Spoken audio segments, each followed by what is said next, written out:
Warumi 8:1 nasema, amen.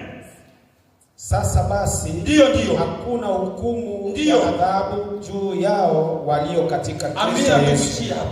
Hakuna hukumu ya adhabu kwa hao ambao tayari wako ndani ya Yesu Kristo. Hakuna hukumu juu yao. Kwa sababu gani? Wasioenenda katika mwili bali wanaenenda katika roho.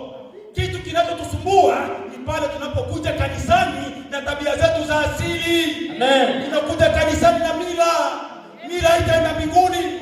Baruti hawataenda, Mabembe hawataenda. Wenye wataenda ni wanani? Ni wale walizaliwa mara ya pili kwa Kristo. Tukihubiri hivyo tunatukana watu hawataenda mbinguni. Hapana. Jina la Bwana libarikiwe. Kwa sababu Murundi akikuja na mila yao hapa, wanakunywa togwa kila siku. Sasa hiyo togwa akienda na hiyo tabia mbinguni itakuwa ni vurugu. Bakongomani inakuwa ni muziki pia na banamuke.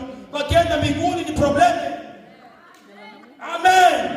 Na Tanzania inakuwa ni bongo kwanza asubuhi mpaka jioni. Wakifika kule mbinguni ni mabuna. Amen.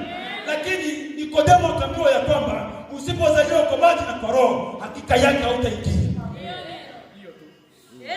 Jina la Bwana libarikiwe. Inabidi ule mgondo wote ule mchimbichi ni wache nyuma. Nikamate msalaba. Nimkumbatie Yesu. Nione mateso yake kwa Kalvari. Amen. Bila hiyo hakuna taenda mbinguni watoto. Hakuna kanisa litaenda mbinguni. Babrana hawataenda mbinguni. Natangaza Babrana hawataenda mbinguni. Wesley Methodist haitaenda mbinguni. Amen. Revelation Church haitaenda mbinguni. Wenye wataenda mbinguni ni wale ambao walikubali kupokea dhabihu iliyotolewa